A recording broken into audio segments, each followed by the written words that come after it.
Students, welcome to Somdev physics classes. Last classes में हम जो है करंट इलेक्ट्रिसिटी का कुछ टॉपिक्स कवर कर चुके हैं। आई होप सो आप लोगों को सबको समझ आए होंगे टॉपिक। जिस स्टूडेंट्स को कुछ टॉपिक्स में डाउट हो तो वो प्रीवियस जो लेक्चर हम जो है अपलोड कर चुके हैं यूट्यूब सोमदेव फिजिक्स क्लासेस में। आप जो है वहां पर उन प्रीवियस लेक्चर को देख सकते हैं। इजिली आप जो है समझ जाओगे जो भी टॉपिक आप लोगों को लास्ट क्लासेस आपने जो मिस की है वे टॉपिक आप वहां से कवर कर सकते हैं। ओके, सो आज की क्लास की शुरुआत हम करेंगे बेटा एक नया टॉपिक, ओम्स लॉ। तो जानते हैं ओम्स लॉ कहते किसको है। बेसिकली ये आपने टॉपिक जो है 10th क्लास में भी पढ़ा हुआ है, ओम्स लॉ। ठीक है, जो आपका टॉपिक था 10th क्लास में, चैप्टर आपका इलेक्ट्रिसिटी, उसमें भी आपका बहुत इंपॉर्टेंट टॉपिक था ओम्स लॉ। ठीक है, सो यहां पर डेफिनेशन दी गई है, आपको पहले समझना है। डेफिनेशन को मैं आपको एक्सप्लेन करूंगा, आफ्टर दैट आप उसको जो है नोटबुक में अपने जो है नोट डाउन कर लोगे। एग्जाम के पॉइंट ऑफ व्यू से बहुत ही इंपॉर्टेंट टॉपिक है, इसके ऊपर लिख लीजिएगा मोस्ट इंपॉर्टेंट। जब भी 1 मार्क्स में कोई भी क्वेश्चंस बनेगा तो वो इस टॉपिक से बन सकता है। ठीक है, सो बात करते हैं ओम्स लॉ। ओम्स लॉ है क्या? It state that if the physical property of a conductor do not change, यदि हम किसी कंडक्टर की फिजिकल प्रॉपर्टी में कोई चेंज नहीं कर रहे हैं, then the ratio of the potential difference V applied across the ends of a conductor and current flowing in the conductor, यानी कि तब जो रेशो होता है पोटेंशियल डिफरेंस का across the end of the conductor and the current flowing in the conductor, वो हमेशा बेटा कैसा होता है? कांस्टेंट होता है। कैसा होता है? कांस्टेंट। तो ये इसकी डेफिनेशन है।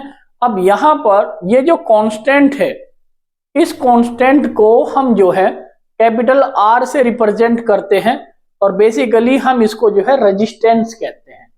यानी कि V/I का जो रेशो होगा, इसको आप यहां से लिख सकते हैं V/I equal to capital R या फिर V इक्वल टू IR। ये फॉर्मूला आप सभी ने 10th क्लास में भी पढ़ा है और यहां भी बहुत ही इंपॉर्टेंट फॉर्मूला है। 1 मार्क्स में क्वेश्चन जब भी कुछ बनते हैं तो इस छोटे टॉपिक से ही बनते हैं। ठीक है, आई होप सो आपको टॉपिक समझ आया होगा। If the physical properties of a conductor do not change, then the potential difference across the end of the conductor to the current flowing in the conductor is constant।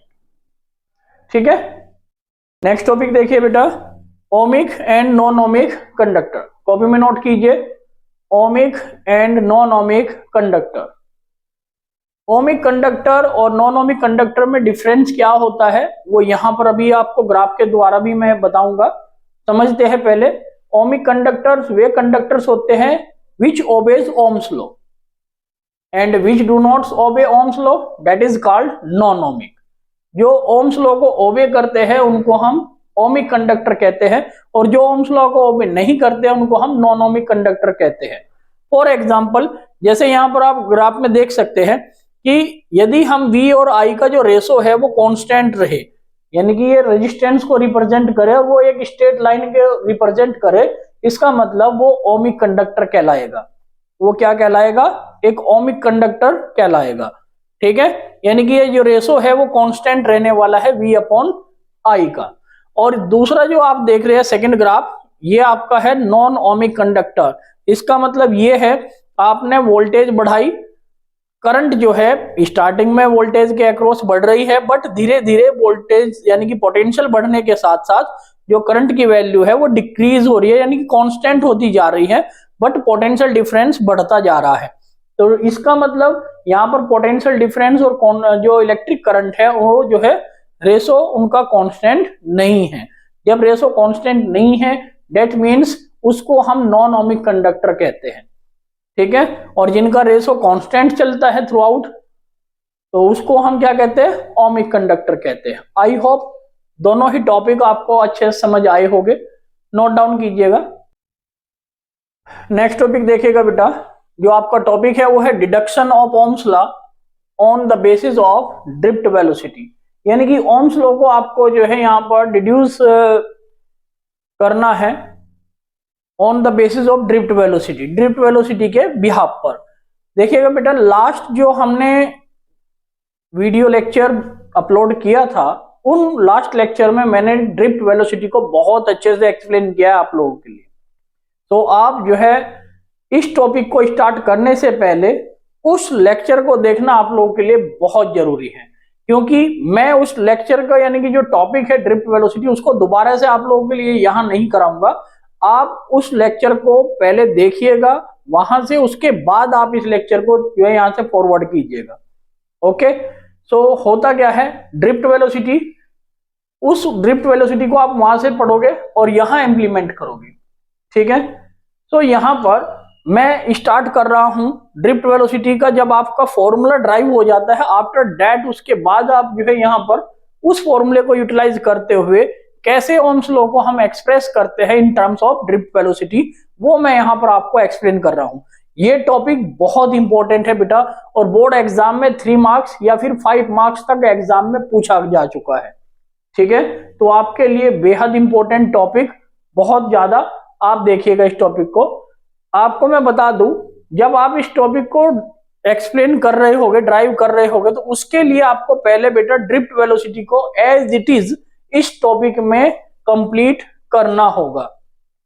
ठीक है, यदि ये 5 marks में topic पूछा जाता है तो आपको पहले ड्रिफ्ट वेलोसिटी जो टॉपिक आप पहले पढ़ चुके हैं, उस ड्रिफ्ट वेलोसिटी का जो टॉपिक है उसको पूरे को आपको जो है पहले एक्सप्लेन करोगे यहां पर। आफ्टर दैट आप जो है फॉर्मूला डिड्यूस करोगे। अब आप लोगों के लिए मैं यहां पर ड्रिफ्ट वेलोसिटी का डायरेक्ट फॉर्मूला यूज करने वाला हूं। तो proceeding the derivation of drift velocity we get, हमने जो है ड्रिफ्ट वेलोसिटी का फॉर्मूला पढ़ा था, Vd equal to EV tau upon ml। इसको आप इक्वेशन फर्स्ट कह दीजिएगा, यानी कि ड्रिफ्ट वेलोसिटी का जब फॉर्मूला आता है आपका magnitude form in drift velocity, वो Vd equal to EV tau upon ml होता है। यहां पर Vd जो है ड्रिफ्ट वेलोसिटी है, E जो है चार्ज है ऑफ इलेक्ट्रॉन, V जो है potential difference across the ends of the conductor, tau जो है रिलैक्सेशन टाइम, m जो है मास ऑफ इलेक्ट्रॉन एंड L जो है लेंथ ऑफ द कंडक्टर। ठीक है, इसी के बाद लास्ट क्लास में हम जो एक्सप्लेन कर चुके हैं relation between drift velocity and electric current, तो वो भी आप जो है लास्ट पार्ट आप जो है अच्छे से देखिएगा, वहां से आपको अच्छे से एक्सप्लेन मैंने किया हुआ है, आप उसको जो है समझ जाओगे। आफ्टर दैट मैं यहां पर फॉर्मूला यूज करूंगा डायरेक्ट। ठीक है, एंड एक रिलेशन ड्रिफ्ट वेलोसिटी और इलेक्ट्रिक करंट में हमने पढ़ा है बेटा Vd equal to I upon ANE, इसको आप इक्वेशन सेकंड कह दीजिएगा। अब आपको जो एक्सप्रेस करना है वो ओम्स लॉ को एक्सप्रेस करना in terms of drift velocity, यानी कि 2 फॉर्मूले आप यहां पर देख रहे हैं, इन दोनों फॉर्मूलों की हेल्प से हम ओम्स लॉ को कैसे डिड्यूस कर सकते हैं। तो उसके लिए मैं बता दूं, यहां पर अभी आपने V upon I equal to constant पढ़ा है।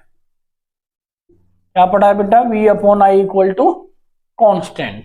ठीक है, तो यानी कि हमें यहां पर कुछ ऐसा फॉर्मूला बनाना है कि V अपॉन आई एक साइड आ जाए और बाकी जो बचेगा वो आपका कांस्टेंट कहलाएगा।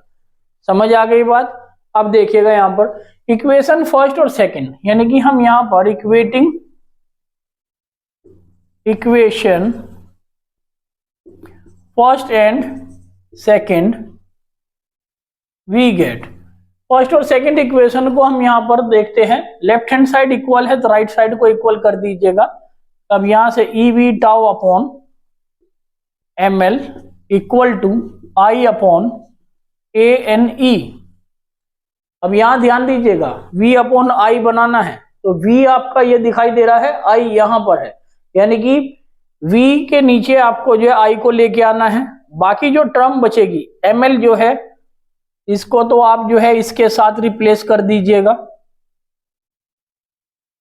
ठीक है, और जो दूसरी टर्म आपकी बचती है, सेकंड जो टर्म है ये वाली और ये वाली, इन टर्म को आप जो है इधर रिप्लेस कर दीजिएगा। अब यहां से V अपॉन आई इक्वल हो जाएगा बेटा क्या, ml upon ANE² into tau. ये फॉर्मूला हो गया। अब यहां पर देखो V upon I equal to क्या है, कांस्टेंट, और यहां पर भी V अपॉन आई आ चुका है, तो इसका मतलब क्या होगा, ये सारा का सारा बेटा कांस्टेंट होगा। ये क्या होगा, कांस्टेंट। और कांस्टेंट क्या होता है, कैपिटल R से हम इसको रिप्रेजेंट करते हैं।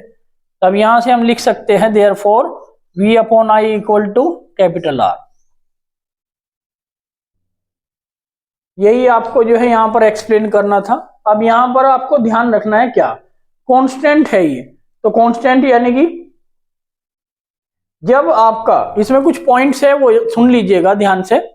यदि आपका मास जो है कांस्टेंट हो, लेंथ ऑफ कंडक्टर कांस्टेंट रखी जाए, एरिया ऑफ कंडक्टर कांस्टेंट रखा जाए, number density of electrons constant रखे जाए, चार्ज ऑफ इलेक्ट्रॉन भी कांस्टेंट होता है, और रिलैक्सेशन टाइम भी जो है कांस्टेंट होगा, तब जो है V अपॉन आई का जो रेशो होगा वो आपका बेटा ओम्स लॉ को रिप्रेजेंट करेगा। आई होप सो आपको ये टॉपिक समझ आ गया होगा, कर लोगे, ओके, नोट कीजिए जल्दी से। नेक्स्ट टॉपिक देखिएगा इसमें बेटा, अब हम यहां पर यूनिट एंड डायमेंशनल फॉर्मूला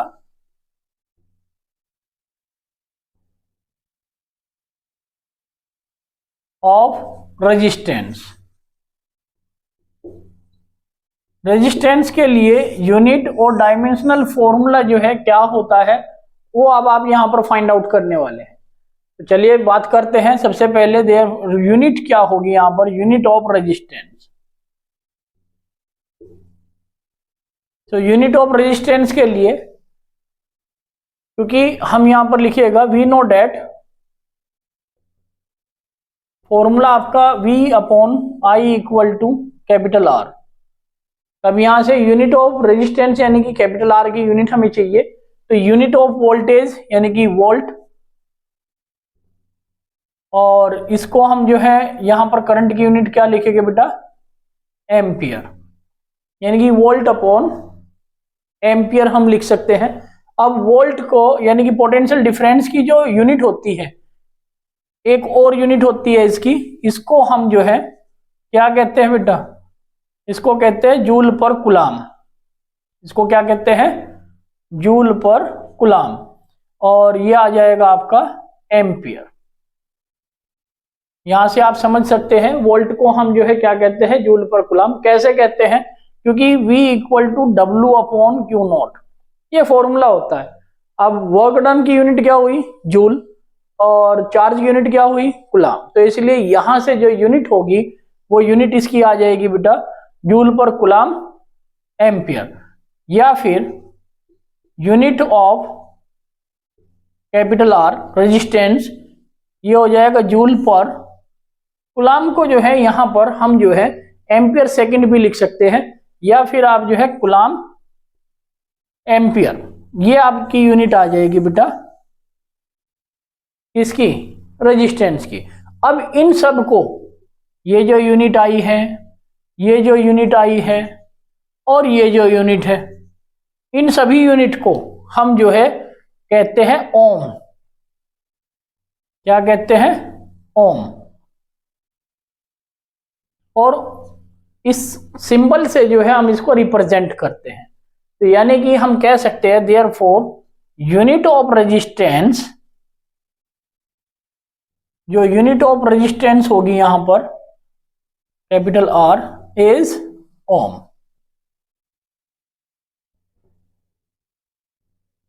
तो यहां से आपने देख लिया कि किस तरीके से हम जो रेजिस्टेंस की यूनिट को फाइंड आउट करते हैं।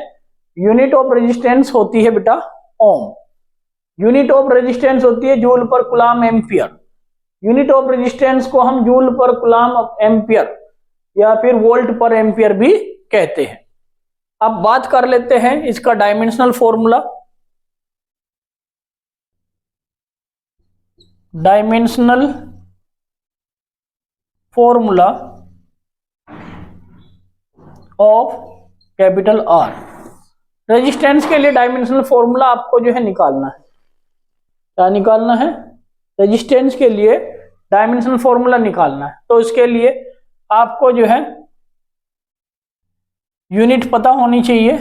सो यहां पर हम लिखेंगे dimensional formula of R equal to, देखिएगा बेटा, जूल की जो डायमेंशन होती है वो होती है ml की पावर 2 टी की पावर -2।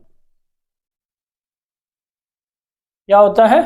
ml की पावर 2 टी की पावर -2, जूल को हम रिप्रेजेंट करते हैं। और यहां पर कूलाम को हम जो है क्या लिखते हैं? देखिएगा, कूलाम को हम एम्पियर सेकेंड लिखते हैं। जब हम इसको डायमेंशन रूप में लिखते हैं तो लिखा जाता है AT, और एम्पियर को एम्पियर ही लिखेंगे। तब यहां से therefore dimension formula of capital R equal to, ये हो जाएगा ml स्क्वायर टी की पावर -3, एक नीचे से ऊपर जब t लेके जाओगे तो -3 हो जाएगी, और a की पावर 1 ये 2 हो जाएगी, तो a की पावर -2। ये बेटा इसका डायमेंशनल फॉर्मूला आ जाएगा। Hope you understand very well कि रेजिस्टेंस की जो यूनिट होती है वो ओम्स होती है, और जो डायमेंशनल फॉर्मूला होता है वो ml2 टी की पावर -3 a की पावर -2 होता है। ठीक है, नेक्स्ट टॉपिक देखिएगा बेटा। नेक्स्ट टॉपिक है आपका conductance. Next topic is conductance. Basically conductance को कैपिटल G से हम रिप्रेजेंट करते हैं। किससे रिप्रेजेंट करते हैं? कैपिटल G से। होता क्या है कंडक्टेंस? ये रेसिप्रोकल होता है बेटा रेजिस्टेंस का। It is the reciprocal of resistance. Resistance को हम कैपिटल R से रिप्रेजेंट करते हैं और कंडक्टेंस को कैपिटल G से। डेट इज, हम कह सकते हैं capital G equal to 1/R। ठीक है, अब यहां से ये रेसिप्रोकल हुआ तो इसकी यूनिट क्या होगी? Unit of conductance.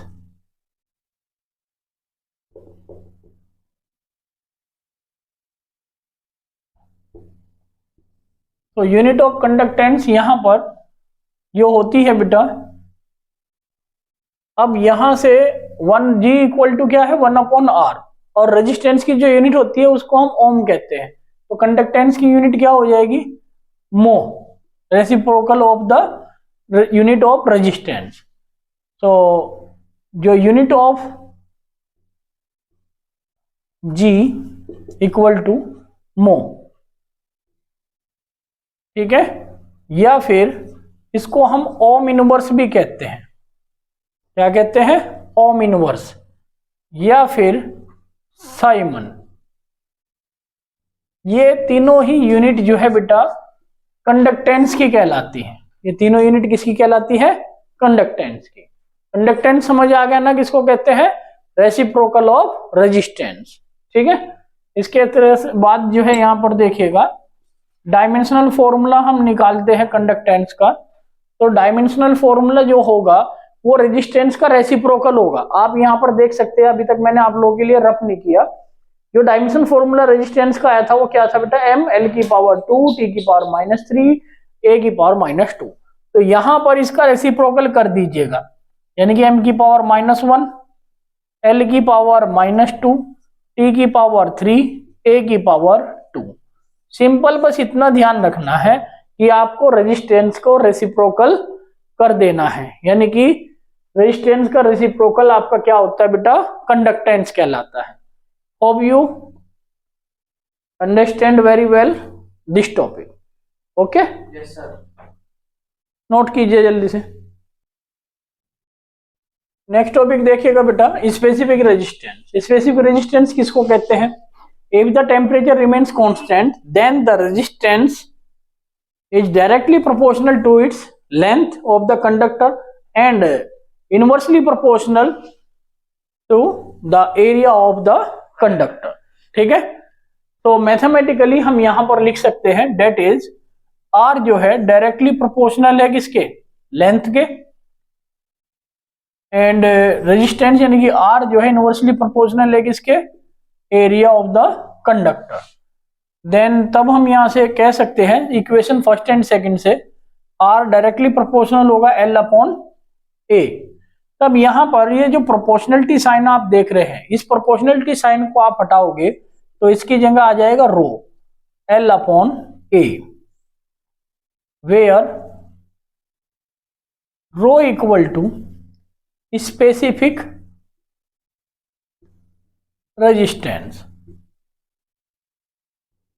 रो को हम जो है स्पेसिफिक रेजिस्टेंस कहते हैं। एक बार फिर से समझ लीजिएगा, यदि हम टेम्परेचर को कांस्टेंट रखें तब जो रेजिस्टेंस होता है वो डायरेक्टली प्रोपोर्शनल होता है length of the conductor and inversely proportional होता है एरिया ऑफ द कंडक्टर के। ठीक है, मैथमेटिकली आप देख सकते हैं रेजिस्टेंस को हम कैपिटल आर से रिप्रेजेंट करते हैं, लेंथ ऑफ द कंडक्टर को एल से रिप्रेजेंट करते हैं, cross sectional area of the conductor को कैपिटल ए से रिप्रेजेंट करते हैं। तो हम यहां से कह सकते हैं कि जो रेजिस्टेंस है डायरेक्टली प्रोपोर्शनल है लेंथ के, फर्स्ट इक्वेशन, और रेजिस्टेंस जो है डायरेक्टली प्रोपोर्शनल है, इनवर्सली प्रोपोर्शनल है एरिया ऑफ द कंडक्टर।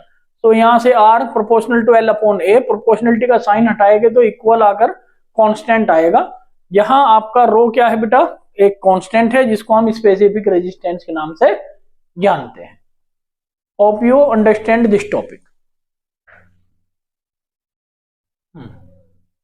तो R equal to rho L upon A, but हम जानते हैं आर जो है बेटा, अभी हमने फॉर्मूला प्रूव किया था, deduction of Ohm's law on the basis of drift velocity, M L upon A N E square tau. इसको आप इक्वेशन थर्ड कह दीजिएगा, इसको इक्वेशन फोर्थ। इन दोनों इक्वेशन से हम जो है यहां पर देख सकते हैं, from equation third and fourth we get, यहां पर आप देखिएगा बेटा right left hand side equal है तो राइट साइड को इक्वल कर दीजिए। तो राइट साइड क्या हो जाएगी यहां पर, rho L upon A equal to M L upon A N E square tau. L से एल कैंसिल हो जाएगा, ए से ए भी कैंसिल हो जाएगा। तब यहां से रो जो स्पेसिफिक रेजिस्टेंस है ऑफ ए कंडक्टर, उसका जो फॉर्मूला होगा वो आ जाएगा M upon N E square tau. ये फॉर्मूला बहुत इंपॉर्टेंट है, इस पर जो है न्यूमेरिकल बोर्ड एग्जाम में पूछा जा चुका है। ठीक है, स्पेसिफिक रेजिस्टेंस के लिए फाइंड आउट करने के लिए आ जाए तो यहां पर आपको mass of electron, N number density of electrons, charge of electrons और जो है रिलैक्सेशन टाइम। यदि रिलैक्सेशन टाइम आपको दे दिया जाए और नंबर डेंसिटी ऑफ इलेक्ट्रॉन्स दे दिए जाए, चार्ज ऑफ इलेक्ट्रॉन सब जानते हैं, मास ऑफ इलेक्ट्रॉन भी जानते हैं, तो specific resistance of the conductor find out किया जा सकता है। Are you getting my point? Yes sir. Okay, topic देखिएगा बेटा, यहां पर आ गया है unit and dimensional formula of specific resistance. तो इसके लिए अभी हमने फॉर्मूला पढ़ा है, वी नो डैट ये स्पेसिफिक रेजिस्टेंस है, उसके लिए फॉर्मूला क्या आया था बेटा अभी, यहां पर आर ए अपॉन एल, क्योंकि यहां हम आर इक्वल टू पढ़े थे रो एल अपॉन ए। ठीक है, तब यहां से यूनिट क्या हो जाएगी इसकी, यूनिट ऑफ स्पेसिफिक रेजिस्टेंस, या फिर हम इसको रेजिस्टिविटी के नाम से भी जानते हैं। किसके नाम से जानते हैं? रेजिस्टिविटी। सो यहां पर इसकी यूनिट होती है रेजिस्टेंस की ओम, एरिया की यूनिट मीटर स्क्वायर, लेंथ की यूनिट मीटर, मीटर से मीटर कैंसिल, तो यूनिट आ जाएगी इसकी ओम मीटर। यूनिट क्या हो जाएगी स्पेसिफिक रेजिस्टेंस की? ओम मीटर। तब यहां से हम कह सकते हैं जो डायमेंशनल फॉर्मूला होगा, dimensional formula of specific resistance जो होगा, ओम के लिए डायमेंशनल फॉर्मूला आया था आपका, याद कीजिएगा, एम एल की पावर 2 टी की पावर -3 ए की पावर -2, और मीटर के लिए होता है लेंथ यानी कि L, तब यहां से dimensional formula of resistivity ml की पावर 3 t की पावर -3 a की पावर -2 आ जाएगा। समझ आ गया? Yes sir. ओके, नोट कीजिए जल्दी से। नेक्स्ट टॉपिक देखिएगा, electrical conductivity.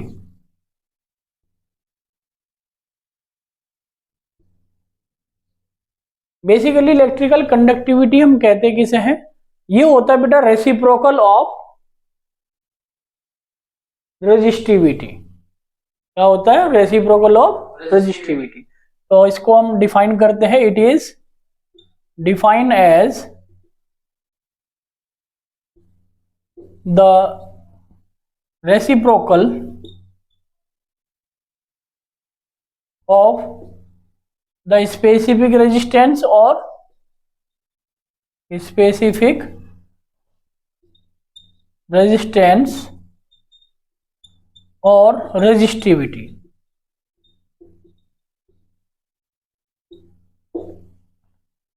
It is denoted bye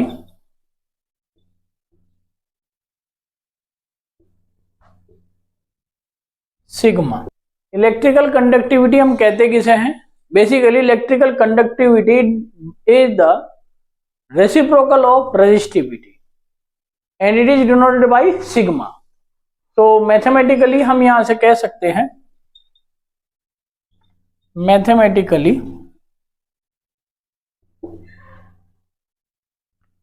हम यहां से कह सकते हैं सिग्मा इक्वल टू 1/ρ। तो यहां से यूनिट क्या हो जाएगी इसकी?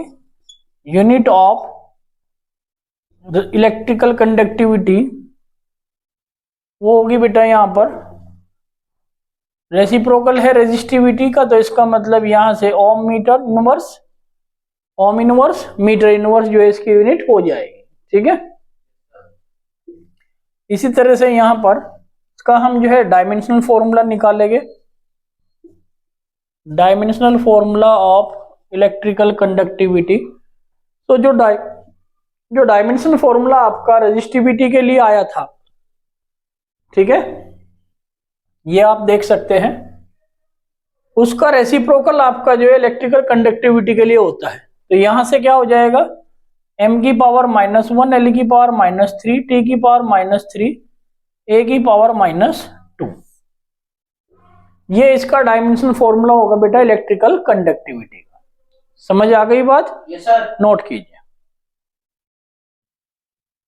नेक्स्ट टॉपिक देखिएगा बेटा, नेक्स्ट टॉपिक है आपका करंट डेंसिटी। ये टॉपिक बहुत इंपॉर्टेंट है, ठीक है, इसके ऊपर लिख लीजिएगा मोस्ट इंपॉर्टेंट। इस टॉपिक के बिहाफ पर आपसे जो है 1 नंबर में कोई न्यूमेरिकल पूछा जा सकता है इस बार बोर्ड एग्जाम में। होता क्या है current density? Basically current density को हम कैपिटल जे से रिप्रेजेंट करते हैं। किससे रिप्रेजेंट करते हैं? कैपिटल जे से। और ये आपका जो है रेशो होता है current flowing in a conductor per unit area. Okay, तो इसको हम यहां से कह सकते हैं कि J equal to that is J equal to I/A। Definition क्या होगी? इट इज डिफाइंड एज, देख सकते हैं आप यहां से, it is defined as the electric current flowing per unit area of a conductor held perpendicular to the direction of electric current.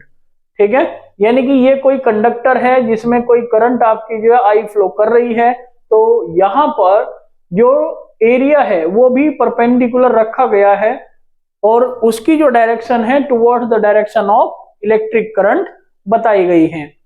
ठीक है, यहां पर आप जो है लिख सकते हैं that is J equal to I/A। Clear हो गया सभी को?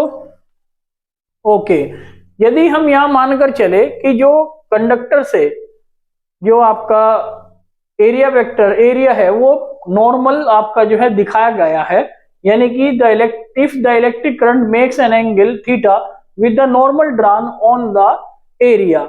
यदि यहां पर ये क्या है? एक एरिया है, ठीक है, तो यहां इस एरिया के आपका जो है जो इलेक्ट्रिक करंट है वो थीटा एंगल यदि बना रही है, तो उस पर्टिकुलर केस में आपको जो है बेटा फॉर्मूला जो यूज करना है J equal to I upon A cos theta. ये फॉर्मूला आपको याद होना चाहिए, ठीक है। यदि आपको थीटा एंगल पर दिया गया है करंट, ये जो आप दिखाया गया है ये इलेक्ट्रिक करंट है, तो करंट की जो डायरेक्शन है वो एरिया के जस्ट एंगल जो बना रहा है वो आपका थीटा एंगल रिप्रेजेंट कर रहा है, तब यहां पर formula J equal to I upon A cos theta होगा। देखिएगा ये फॉर्मूला भी आपका सेम यही है, क्योंकि यहां पर थीटा की वैल्यू इस वाले केस के लिए थीटा की जो वैल्यू है वो 0 डिग्री है, क्योंकि करंट की डायरेक्शन और जो थीटा है यानी कि जो डायरेक्शन दी गई है वो परपेंडिकुलर है, ठीक है। यानी कि एरिया के जो है, जो एरिया कंसीडर कर रहे हैं उसके परपेंडिकुलर डायरेक्शन ले रहे हैं, तो उस पर्टिकुलर केस में करंट और एरिया की परपेंडिकुलर डायरेक्शन होने के कारण जो थीटा की वैल्यू है वो क्या हो जा रही है इस केस में 0। तो कोस 0 की वैल्यू सभी जानते हैं, दुनिया जानती है कि कोस 0 की वैल्यू 1 होती है, तब यहां से आपका formula J equal to I upon A cos theta होता है। ओके, तो एक बार फिर से करंट डेंसिटी को मेरे साथ रिवाइज कीजिएगा। करंट डेंसिटी होती क्या है, बेसिकली रेशो होता है electric current per unit area held perpendicular to the direction of electric current and it is denoted by capital J, और जिसको हम कैपिटल J से डिनोट करते हैं, ठीक है। यदि यहां पर जो एरिया है वो थीटा एंगल बनाते हुआ रखा जाए इलेक्ट्रिक करंट से, तब यहां पर फॉर्मूला जो करंट डेंसिटी का होगा वो J equal to I upon A cos theta होता है। Okay, note. देखिए बेटा, एक बहुत ही शानदार टॉपिक आपके लिए, ये जो टॉपिक है अभी आप बोर्ड पर जो देख रहे हैं, ये बोर्ड एग्जाम में भी 2 मार्क्स में जरूर पूछा जाता है, ठीक है। ये क्या है, बेसिकली यहां पर रिलेशन आपको जो है ड्राइव करना है किसके बीच, current density, electrical conductivity and electric field intensity, यानी कि J सिग्मा और E में रिलेशन आपको बताना है। तो है कुछ भी नहीं, थोड़ा सा ध्यान आप दोगे तो डेफिनेटली ये टॉपिक आपको एकदम समझ में आ जाएगा, यदि आपने थोड़ा सा ध्यान दिया। और यदि आपने ध्यान नहीं दिया ये टॉपिक नहीं समझ आ पाएगा। ध्यान से बैठिए और ध्यान दीजिए। देखिएगा, वी नो डैट, हमने आपको एक फॉर्मूला पढ़ाया था बेटा कि V upon I equal to R होता है। इसको हम यहां से R equal to V upon I भी लिख सकते हैं और इसको इक्वेशन फर्स्ट कह दीजिए। बात एक ही है, बट आप लोगों के लिए मुझे ऐसा लिखना पड़ा क्योंकि V upon I equal to capital R या फिर हम R equal to V upon I, एक ही बात है। हमने इधर वाले को इधर और इधर वाले को इधर कर दिया, यानी कि लेफ्ट को राइट, राइट को लेफ्ट में कर दिया, बाकी कुछ नहीं किया, ठीक है। और दूसरा आपने जो रेजिस्टेंस का फॉर्मूला पढ़ा है रो L अपॉन ए, ये 2 इक्वेशन ध्यान से देखिएगा। इन दोनों इक्वेशन से ही हम अपना जो रिलेशन है किस किस के बीच, करंट डेंसिटी, इलेक्ट्रिकल कंडक्टिविटी और इलेक्ट्रिक फील्ड इंटेंसिटी के बीच वो ड्राइव करने वाले हैं। तो मैं यहां पर उनके कुछ फॉर्मूले जो हमने लास्ट क्लासेस में रिवाइज किए हैं, पढ़े हैं, उनको एक बार फिर से रिवाइज कर लेते हैं। देखिएगा बेटा, करंट डेंसिटी का अभी हमने फॉर्मूला जो पढ़ा है वो आई अपॉन ए पढ़ा है, यानी कि electric current flowing per unit area, ठीक है, हेल्ड परपेंडिकुलर टू द, हमने जो है कंसिडर किया हुआ है। तो दूसरा जो फॉर्मूला है sigma equal to 1 upon rho, यानी कि ये रेसिप्रोकल होता है रेजिस्टिविटी का, ये आपने पढ़ा है। और तीसरा यहां पर इलेक्ट्रिक फील्ड इंटेंसिटी जो है वो V अपॉन L। ये 3 फॉर्मूले आपको याद होने चाहिए, ये 2 फॉर्मूले आपको याद होने चाहिए। तो ये जो रिलेशन है बहुत ही आसान तरीके से आप लोग कर लोगे। कैसे, देखिएगा, यहां पर इक्वेशन फर्स्ट और सेकंड में लेफ्ट हैंड साइड इक्वल है, तो राइट साइड को भी इक्वल कर दीजिए। तो इक्वेटिंग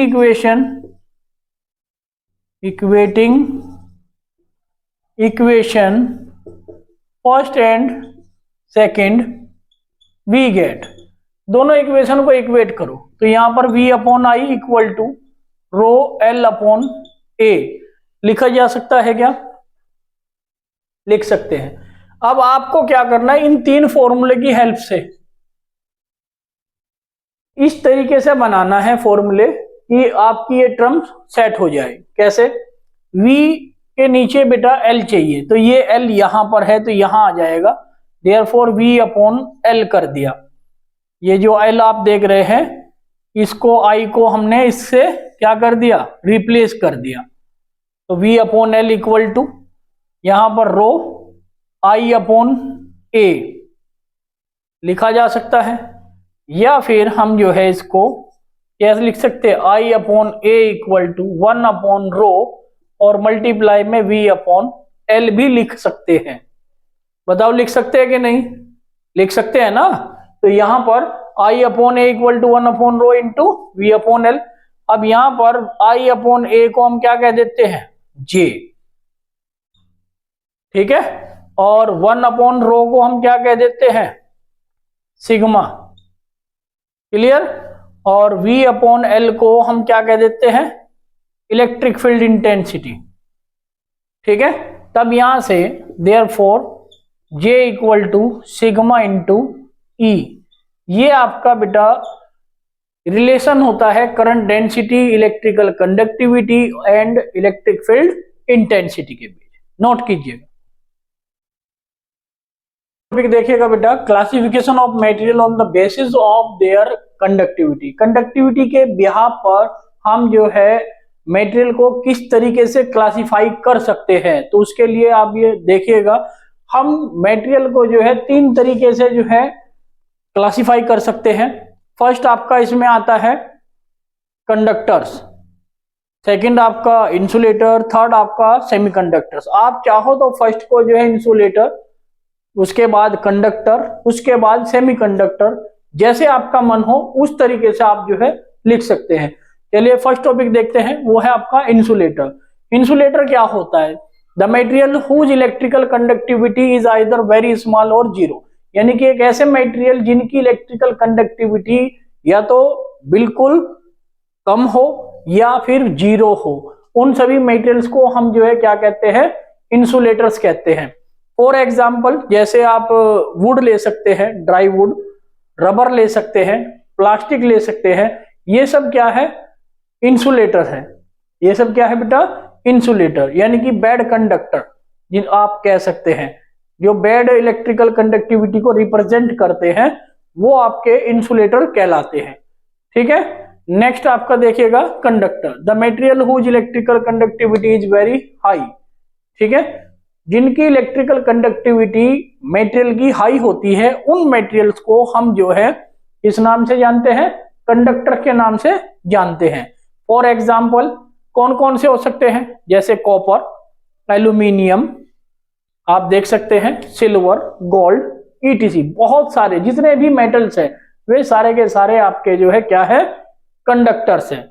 नेक्स्ट टॉपिक आपका सेमीकंडक्टर। सेमीकंडक्टर्स कौन होते हैं? जिनकी इलेक्ट्रिकल कंडक्टिविटी लाई करती है बिटवीन इंसुलेटर एंड कंडक्टर, ठीक है, या कंडक्टर एंड इंसुलेटर के बीच जिनकी इलेक्ट्रिकल कंडक्टिविटी लाई करती है, उन सब को हम क्या कहते हैं, मटेरियल को सेमीकंडक्टर्स कहते हैं। फॉर एग्जांपल सेमीकंडक्टर्स कौन से हुए, जैसे सिलिकॉन, जर्मेनियम, ये आपके जो है सेमीकंडक्टर्स कहलाते हैं, ठीक है। Hope you understand this topic. थोड़ा ध्यान से यदि पढ़ोगे तो कोई भी दिक्कत नहीं होगी किसी भी स्टूडेंट्स को, उसके लिए थोड़ा ध्यान से समझना जरूरी है सब्जेक्ट को। जब आप ध्यान से समझोगे तो सब्जेक्ट इजी लगने लगेगा, और यदि ध्यान नहीं दोगे तो इससे टफ सब्जेक्ट भी कोई नहीं है, आपको बता दो, ठीक है, नोट कीजिएगा। नेक्स्ट टॉपिक आपका है effect of temperature on resistance. इसका मतलब है कि रेजिस्टेंस के ऊपर टेम्परेचर का क्या इफेक्ट पड़ता है। यदि हम टेम्परेचर को इंक्रीज कर रहे हैं या हम टेम्परेचर को डिक्रीज कर रहे हैं, तो रेजिस्टेंस किसी कंडक्टर का बढ़ेगा या घटेगा, या सेमीकंडक्टर का बढ़ेगा या घटेगा, या फिर इंसुलेटर का बढ़ेगा या घटेगा। उसी के रिलेटेड हम ये टॉपिक यहां पर लिखे हैं आप लोगों के लिए, जिससे आप लोगों को डिफरेंस पता चल सके कि किस मटेरियल का जो है टेम्परेचर के बढ़ाने से रेजिस्टेंस बढ़ता है और किस मटेरियल का टेम्परेचर के बढ़ाने से रेजिस्टेंस घटता है, यानी कि किसका इंक्रीज होगा रेजिस्टेंस और किसका डिक्रीज होगा रेजिस्टेंस टेम्परेचर के इंक्रीज करने से। ठीक है, तो आइए डिस्कस करते हैं। तो effect of temperature on resistance. तो सबसे पहले तो आप ये फॉर्मूला देखिएगा बेटा, यहां पर the resistance of a material at temperature T degree Celsius is given by RT equal to R0 1 plus alpha T. Formula क्या बताया, रिपीट कीजिएगा, RT equal to R0 1 plus alpha T. ठीक है, यहां पर एल्फा क्या है, R2 minus R1 upon R1 bracket T2 minus T1, ये फॉर्मूला होता है। बेसिकली अल्फा को हम जो है टेम्परेचर कोफिशिएंट ऑफ टेम्परेचर कहते हैं। क्या कहते हैं, कोफिशिएंट ऑफ टेम्परेचर। ठीक है, अब इस अल्फा की वैल्यू पॉजिटिव होती है कंडक्टर्स के लिए, आप देख सकते हैं, positive for conductors and negative for insulator and semiconductor. बहुत ही इंपॉर्टेंट रोल प्ले करता है बेटा, ध्यान से समझिएगा। वाइवा में जब आप प्रैक्टिकल में बैठते हैं तो सबसे ज्यादा क्वेश्चन पूछा जाता है ये। ठीक है, और थ्योरी बेस पे जब आप बोर्ड एग्जाम में पेपर देने के लिए जाते हैं तब वहां भी ये फॉर्मूला बहुत इंपॉर्टेंट है, ये फॉर्मूला बहुत इंपॉर्टेंट है। बोर्ड एग्जाम में इन दोनों फॉर्मूले के ऊपर न्यूमेरिकल ऑलरेडी पूछे जा चुके हैं। ठीक है, तो इसलिए आप समझ सकते हैं कि इस टॉपिक की इंपॉर्टेंस कितनी ज्यादा है। तो यहां पर मैंने आपको बताया कि अल्फा क्या है, टेम्परेचर कोफिशिएंट या कोफिशिएंट ऑफ टेम्परेचर भी हम इसको कहते हैं। इसके लिए पॉजिटिव होगा कंडक्टर्स के लिए, कंडक्टर्स जितने भी होते हैं उनके लिए अल्फा की जो वैल्यू होती है वो हमेशा पॉजिटिव कंसीडर की जाती है, जबकि इंसुलेटर और सेमीकंडक्टर के लिए जो अल्फा की वैल्यू होती है वो नेगेटिव कंसीडर की जाती है। ठीक है, R0 जो है resistance of the material at 0 degree Celsius. 0 degree Celsius पर हम जो रेजिस्टेंस कंसीडर करते हैं उसको हम R0 कहते हैं। उसको हम किससे रिप्रेजेंट करते हैं, R0 से रिप्रेजेंट करते हैं। R1 जो है यहाँ पर resistance at temperature T1, R2 जो है resistance at temperature T2। Clear हुआ यहां तक। इसके बाद देखिएगा एक यहाँ पर पॉइंट लिखा है, बहुत इंपॉर्टेंट पॉइंट है, इसको समझिएगा ध्यान से। पॉजिटिव और नेगेटिव तो मैंने आपको बता दिया कि कंडक्टर्स के लिए अल्फा की जो वैल्यू होगी वो पॉजिटिव होगी। ठीक है, तो यहां पर बात करेंगे कि इंक्रीज किसके लिए होगा, डिक्रीज किसके लिए होगा। यदि हम टेम्परेचर को इंक्रीज कर रहे हैं, क्या कर रहे हैं बेटा, यदि हम टेम्परेचर को इंक्रीज कर रहे हैं, टेम्परेचर हमने बढ़ा दिया, इंक्रीज कर दिया, तो जो रेजिस्टेंस होता है वो कंडक्टर का इंक्रीज हो जाता है। टेम्परेचर के इंक्रीज करने से कंडक्टर का रेजिस्टेंस इंक्रीज होता है और इंसुलेटर एंड सेमीकंडक्टर का जो रेजिस्टेंस होता है वो डिक्रीज होता है। इसलिए बहुत ही इंपॉर्टेंट पॉइंट है और कॉन्सेप्ट, ये कॉन्सेप्चुअल है आपका टॉपिक, प्योर कॉन्सेप्चुअल, इसको ध्यान से समझिएगा। यहां पर आपको जो है ये पूछा गया है कि अल्फा जो है वो क्या है, कोफिशिएंट ऑफ टेम्परेचर। अल्फा पे ही डिपेंड है आपका रेजिस्टेंस, क्योंकि यहां पर देखिए इस फॉर्मूले को ध्यान से देखें, यहां पर R0 1 plus alpha T, conductor के लिए अल्फा की वैल्यू पॉजिटिव तो रेजिस्टेंस बढ़ेगा, और इंसुलेटर सेमीकंडक्टर के लिए अल्फा की वैल्यू नेगेटिव, तो जाहिर सी बात है जब वैल्यू नेगेटिव होगी तो यहाँ पर रेजिस्टेंस की वैल्यू क्या हो जाएगी, थोड़ी कम हो जाएगी। ठीक है, तो इंसुलेटर और सेमीकंडक्टर के केस में रेजिस्टेंस क्या हो जाता है, नेगेटिव हो जाता है।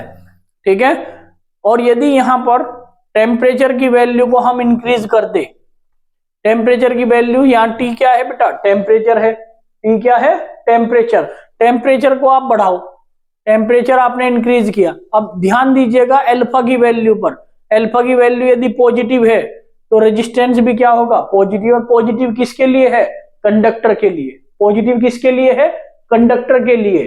ठीक है, तो कंडक्टर के लिए पॉजिटिव होगा तो रेजिस्टेंस क्या कर जाएगा, इंक्रीज कर जाएगा। रेजिस्टेंस क्या कर जाएगा, इंक्रीज कर जाएगा। और यदि हम बात करें इंसुलेटर और सेमीकंडक्टर के लिए, अल्फा की जो वैल्यू है वो कैसी है, नेगेटिव। अल्फा की वैल्यू नेगेटिव होगी, टेम्परेचर आपने बढ़ा दिया तो ये वैल्यू जो है नेगेटिव में बढ़नी स्टार्ट हो जाएगी। और इधर 1 माइनस में आप करोगे, टेम्परेचर इंक्रीज कर रहे हैं तो क्या होगा, नेगेटिव वैल्यू आपको मिलेगी। और नेगेटिव वैल्यू मिलने से रेजिस्टेंस कैसा हो जाएगा, डिक्रीज हो जाएगा। रेजिस्टेंस कैसा हो जाएगा, डिक्रीज हो जाएगा। बात को ध्यान से समझने का प्रयास करें बेटा, ठीक है। बहुत ही ध्यान से इस टॉपिक को करना है, कॉन्सेप्ट बेस पर टॉपिक है। और इसके ऊपर लिख लीजिएगा मोस्ट मोस्ट मोस्ट इंपोर्टेंट। इस पर जो है बोर्ड एग्जाम में भी न्यूमेरिकल आ चुके हैं पहले, ठीक है। तो आप जो इस टॉपिक को बहुत अच्छे से तैयार कीजिएगा, नोट कीजिए सभी।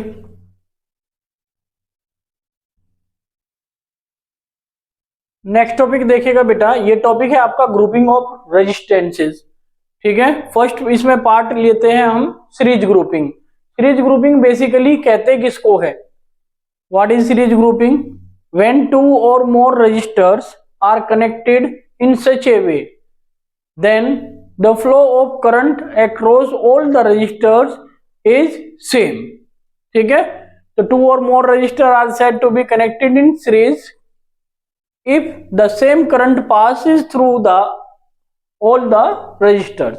यदि करंट जो है सेम पास हो रही है सभी रेजिस्टेंसेस में, तो जो दो या दो से अधिक हम रेजिस्टेंस कंसीडर कर रहे हैं, कनेक्ट किए हैं हमने एक साथ, जिनमें करंट जो है सेम फ्लो करे, तो उसको हम क्या कहते हैं, सीरीज ग्रुपिंग कहते हैं। डायग्राम देखिएगा इसका,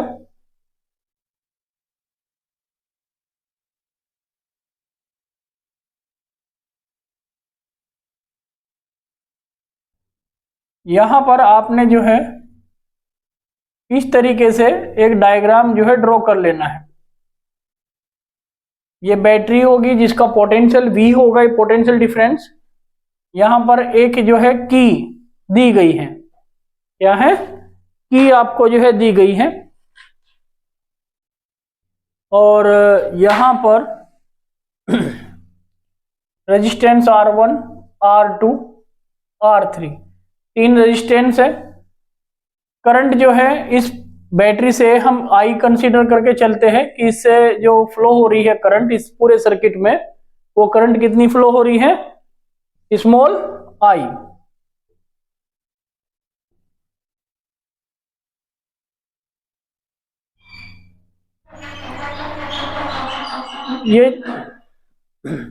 ये जो पॉइंट आप देख रहे हैं, इस पॉइंट का मतलब है कि आपने यहां पर सर्किट को क्लोज किया है। सर्किट को कैसे किया है, क्लोज। यदि ये पॉइंट हम डॉट हटा दे तो इसका मतलब सर्किट ओपन हो जाएगा। सर्किट ओपन में, ओपन सर्किट में कोई करंट फ्लो नहीं होती। ये भी सिंबल होते हैं समझने के।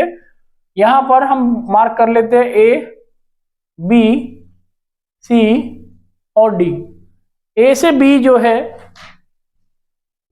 पोटेंशियल डिफरेंस जो है वो V1 है, B से C पोटेंशियल डिफरेंस V2 है, और C से D पोटेंशियल डिफरेंस V3।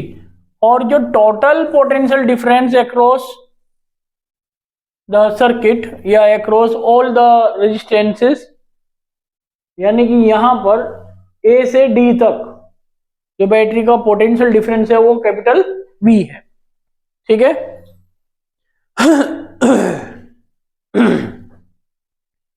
तब यहां पर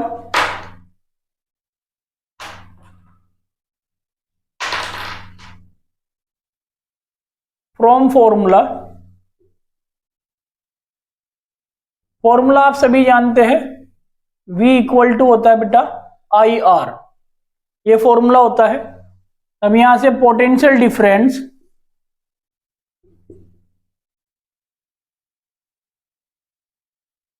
across the resistor या across the resistance R1, R1 के अक्रॉस जो पोटेंशियल डिफरेंस है वो V1 है, V1 equal to current same रहेगी और रेजिस्टेंस आ जाएगा R1। इसी तरीके से next potential difference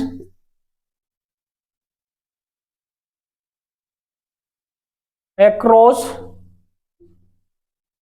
the resistance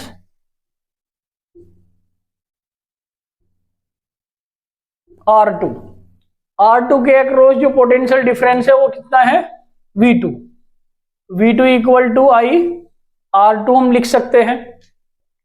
next is potential difference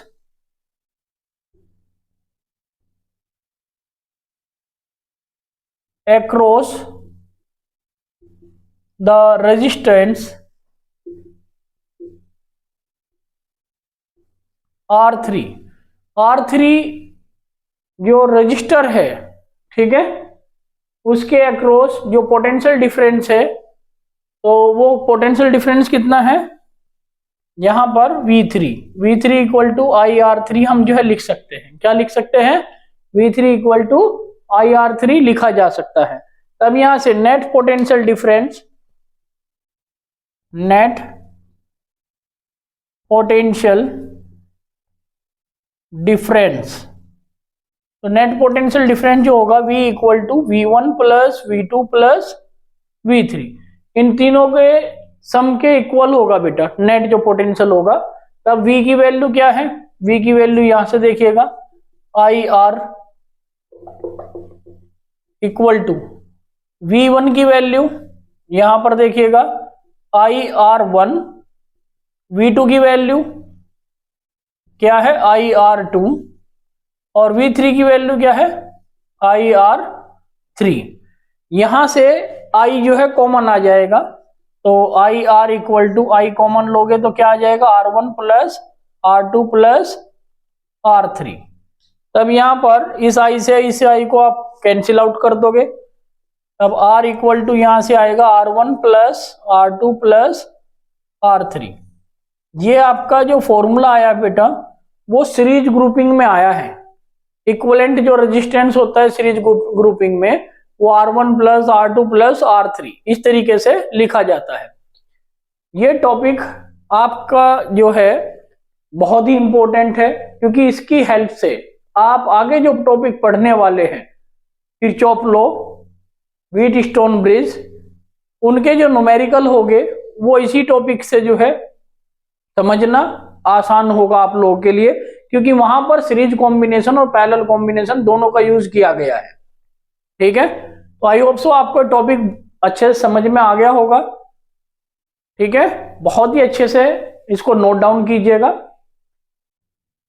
next topic देखिएगा बेटा, ग्रुपिंग ऑफ रेजिस्टेंस का ही सेकंड केस है पैरेलल ग्रुपिंग। पैरेलल ग्रुपिंग हम किसको कहते हैं? टू और more resistors are connected in such a way if the potential difference exists across all the resistors is same। यदि हम मानकर चले कि जो रेजिस्टेंसेस हम कंसीडर कर रहे हैं उनके अक्रॉस जो पोटेंशियल डिफरेंस है उसकी जो वैल्यू है वो सभी रेजिस्टेंसेस के केस के लिए सेम रहे, ठीक है, तब उस पर्टिकुलर केस में हम कह सकते हैं कि जितने भी रेजिस्टेंस दिए गए हैं उस सर्किट में वो सभी के सभी पैरेलल कॉम्बिनेशन में होते हैं। ठीक है, देखिएगा यहां पर डायग्राम देखते हैं पहले।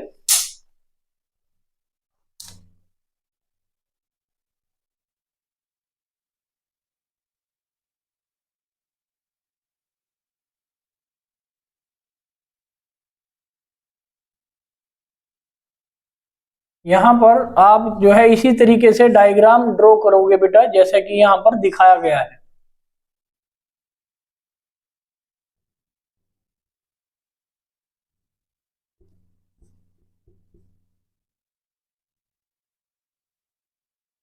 ये नेगेटिव, ये पॉजिटिव टर्मिनल, बैटरी V हो गई, की ये जो है की है क्लोज की हुई है यहां पर। तब यहां पर जो करंट है वो फ्लो करेगी स्मॉल I। जिस बैटरी से जितनी करंट निकलती है याद रखिएगा उस बैटरी में वापस उतनी ही करंट आनी चाहिए। ये नहीं कि यहां से हमने आई करंट को निकाला और इधर से हम I1 को लेकर के आ गए या I2 को या I3 को लेकर के आ गए।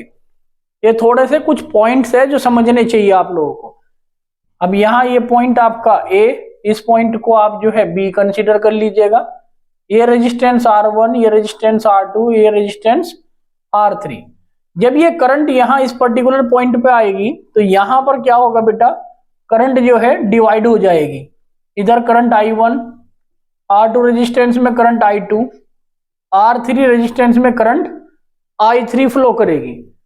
तब यहां से B पॉइंट पर ये करंट ऊपर से R1 के थ्रू होती हुई और दूसरी जो करंट I2 है वो R2 के अक्रॉस और थर्ड जो करंट है I3 R3 के अक्रॉस होती हुई यहाँ B पॉइंट पर आती है। तो यहाँ पर आप देख रहे हैं इस टाइप के कॉम्बिनेशन में जो समझने वाली बात है वो ये है कि एक पॉइंट पर करंट का टूटना और दूसरे पॉइंट पर करंट का आके जुड़ना, इस टाइप का जो कॉम्बिनेशन होता है उसको हम पैरेलल कॉम्बिनेशन कहते हैं। यानी कि जितने भी रेजिस्टेंसेस इस तरीके से दिए गए हो, यहाँ पर करंट एक पॉइंट पर आकर टूट रहा हो और दूसरे पॉइंट पर आकर करंट जो है जुड़ रहा हो, तो उस टाइप के कॉम्बिनेशन को हम क्या कहते हैं, पैरेलल कॉम्बिनेशन कहते हैं। ठीक है, ये तो डायग्राम रहा आप लोगों के लिए। यहाँ A और B के बीच अक्रॉस जो पोटेंशियल डिफरेंस है वो सेम होता है। ठीक है, क्योंकि करंट की वैल्यू डिफरेंट है। तब यहां पर हम जो है यूज कर सकते हैं फ्रॉम फॉर्मूला